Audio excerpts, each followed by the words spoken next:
හරි. ඔන්න බලන්න පළවෙනි කවිය. හරිද? ගොත්තිල ඇතුරු සඳ. බලන්න මේ පොත ලියා ගන්න ඕනේ. පොත කියන පොතේම උලක් නැහැ. වීණා වයන ලෙස ඉද පසක පනවන ලද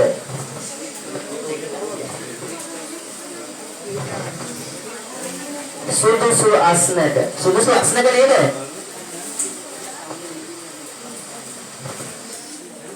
ගොසින් නොන් සඳ.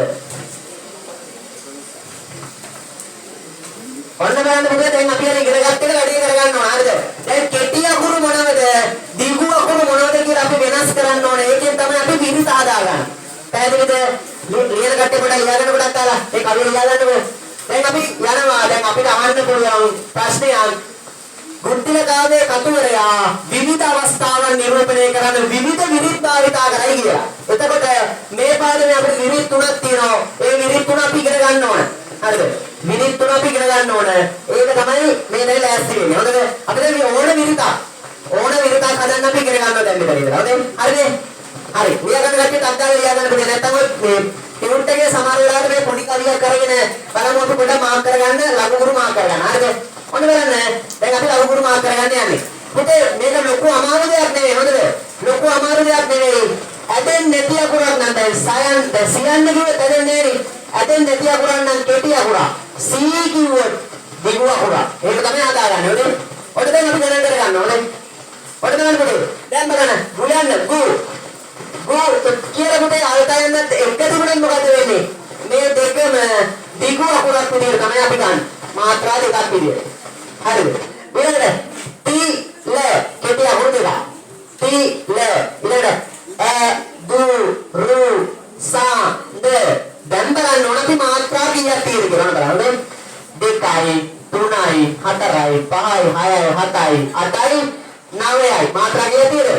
මාත්‍රා 9ක් තියෙනවා බලන්න ඕනේ. හරි. ඊළඟට බලමු. වී කියනකොට පුතේ මාත්‍රා කීයද? 2යි. මාත්‍රා කීයද? 2යි. වී නා කියනකොටයි මාත්‍රා 2යි ඇදෙනවා. වී නා. ඊළඟට වායන ලෙස ඉද ඔක්කොම කෙටි අකුරු.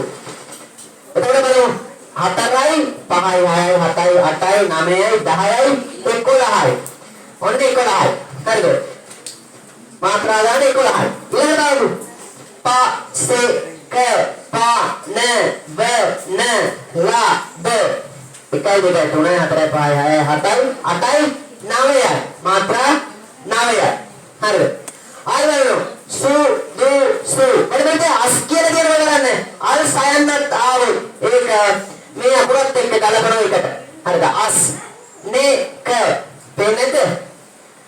අස් නේ ක ගෝ සින් නායි දෙක උන් නායි දෙක සා ද 1 2 3යි 4යි 5යි 6යි 7යි 8යි 9යි 10යි 11යි 12යි 13යි 14යි.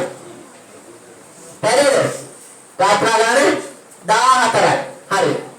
එතකොට බලන්න පුතේ පළවෙනි එකේ මාත්‍රා 9යි, ඊළඟ එකේ මාත්‍රා 11යි, ඊළඟ එකේ මාත්‍රා 9යි, ඊළඟ එකේ මාත්‍රා 14යි. පුතේ දැන් ලඝුගුරු තෝරගන්න බැරි කවුරු හරි ඉන්නවද? ෂේප් එකේ මට පේන විදිහට පද උසා නායි කියලා දෙනවා. ලඝුගුරු මේ කියන්නේ ඇදෙන අකුරු ඇදෙන්නේ නැති අකුරු කියලා බලන්න ඕනේ. දැන් සා කිව්වොත් කෙටි අකුර. සා කිව්වොත් දිග අකුර. අන්න ඒකට මාත්‍රා 2යි. ඇදෙන අකුරක මාත්‍රා 2යි. කෙටි අකුරක මාත්‍රා 1යි. හල්ල අකුරක් තිබුණොත් ඊට කලින් කෙටි අකුරක් තිබ්බත් ඒකත් එක ගලපලා මාත්‍රා 2ක් විදිහට ගන්න. දැන් මෙහෙම කියන්න මට කවුරු හරි දන්නේ කියලා කියන්න බලන්න. හරිද? පුතේ තියෙනවා අපි ඇදෙන අකුර. මෙහෙම හිතමු. ගී මල කෙලිය. ඇදෙන අකුරක් එක කෙටි අකුරක් තියෙනවා. කොහොමද කරන්නේ? මාත්‍රා කීයද ගන්නෙ? මෙතන 2යි, මෙතන 2යි, මෙතන 1යි 3යි. නේද? දෙකමාරයි. නේද? නෑ. මේ දෙකම එකක් විදිහට ගන්නේ. මාත්‍රා එකමාරාවත් අපි ගන්නේ මාත්‍රා 2යි කියලා. දිග වලට විදිහට ගන්න. හරිද? මේක ඕන වෙන ඔයගොල්ලන්ට හොඳද? මොකටද ඕන වෙන්නේ? පොඩි යවුන්ට එහෙම නමක් තියලා දෙන්න කිව්වොත් ඔබලා අමාරුව දාන්න එපා. ඒ මිනිස්සු ඕනේ වස්වදින නම් තියන්න එපා.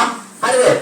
වස්සදින නම් තියන්න එපා. ලස්සන නමක් තියුවා වගේම තමයි ඒකේ ගණන් බලන්න ඕනේ. මම පොඩි වේසි එකක් කියන්නම්. නමක් තියෙනකොට පුතේ පොඩි දරුවෙක්ට නමක් තියෙනකොට ඔයගොල්ලෝ ඔයගොල්ලෝ ඉස්සරහට තව මල්ලින නංගිලාට තව අක්කලාගේ අරේ මේ පොඩි දරුවන්ගේ නමක් තියන්න කිව්වොත් හරිද? සමහර නම් තියෙනවා නම ලස්සනයි. හෙන අවුලක් හැබැයි හොඳේ වස්සදිනෝ. ඔය නිකන් සරල එකක් දැනගන්න ඕක ලොකු මාතෘකාවක්. තියෙනකොට පුතේ එක්කෝ කෙටි අකුරු තුනක් තියන්න නැත්නම් දිගු අකුරු තුනක් තියන්න. පැහැදිලිද? පළවෙනි මාත්‍රා තුන ඒ විදිහට තියන්න. හරිද? දැන් මම ඇත්තටම මේ අපේ යාළුවෙක් කියන දීගායෝ කියලා. එයාගේ උපදින්න අර කේන්දරේ බල්ලා කිව්වා. කේන්දරේ බල්ලා පොඩි කාලේ කියලා තියෙනවා එයාට ආවුෂ අඩුයි කියලා. හරිද? ආවුෂ අඩුයි කියලා එයාට දීගායු. දීගායු කියනකොට දීර්ඝායුෂ කියලානේ. එතකොට එහෙම කිව්වම එයාට දීගායු ලැබෙන්නේ නැහැ කියලා. හැබැයි අවුරුදු 20 ගානකින් ඇත්තට මේ කොල්ල නැති වුණා බයික් එක ඇක්සිඩන්ට් එකක්. හරිද? එහෙම පොඩි බලපෑම් තියෙනවා වගේ. හරිද? එතකොට මෙන්න මේ වගේ අනිවාර්යෙන් ඔයගොල්ලෝගේ නම පොඩ්ඩක් හදලා බලන්න දැන්. ඔයගොල්ලෝගේ නම සුබයිද අසුබයිද කියලා. සුබයිද? එහෙනම් අවුලක් නැහැ. කෙටි අකුරු තුනක් තියෙනවා, දිගු අකුරු තුනක් තව තියෙනවා. සුබ ගන්න හොඳද? නැතිව බය වෙන්න එපා. මගේ නමත් අවුල් බං. ධනුෂ්ක කියනකොට ඒත් කේස්. හරිද? ඒත් කේස්. කෙටි අකුරු දෙකයි, දිගු අකුරයි මොකද? අකුරු හරි කියලා. හරි. ඒ විදිහට පොඩ්ඩක් බලන්න ඕන හොඳද? එතකොට මාත්‍රා කල්පණයක හිතා වැඩගත් ඔයගොල්ලන්ට. සාමාන්‍ය ජීවිතේට වැඩගත්. හොඳද? හරි.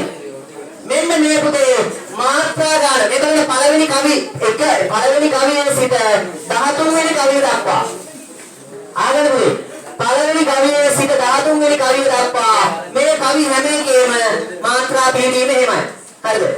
පළවෙනි කවියේ සිට 13 වෙනි කවිය දක්වා මාත්‍රා තියෙන පළවෙනි ඔන්න හදලා බලන්න පොඩ්ඩක්. පළවෙනි එකේ 9යි, දෙවෙනි එකේ 11යි, ඊළඟට 9යි, ඊළඟට 17යි. පුතේ ඔයගොල්ලෝ කවියක් හදන්න. ඔය පොතේ තියෙන හරිය පොඩි කවියක් අරගෙන හදන්න බලන්න. මම එනවා බලන්න. හරි හදලා තියෙන්නේ හරි අලුත් එකක් හදන්න බලන්න. කොහෙන් හරි කවියක් හදා ගන්න. කමෙන්ට් පැහැදිලි විදිහට හදා ගන්න. එතකොට පුළුවන් නේද? හරිද? ආයෙත් දිගටම තියෙනවක් තියෙනවා. ඒක නිසා එක කවියක් හදා ගන්න. නිකන් ඉන්න බා. හරිද? හදලා තියෙන කට්ටිය පොඩ්ඩක් මතක් වෙන්න ආයි හදන්න. අවුලක් නැහැ.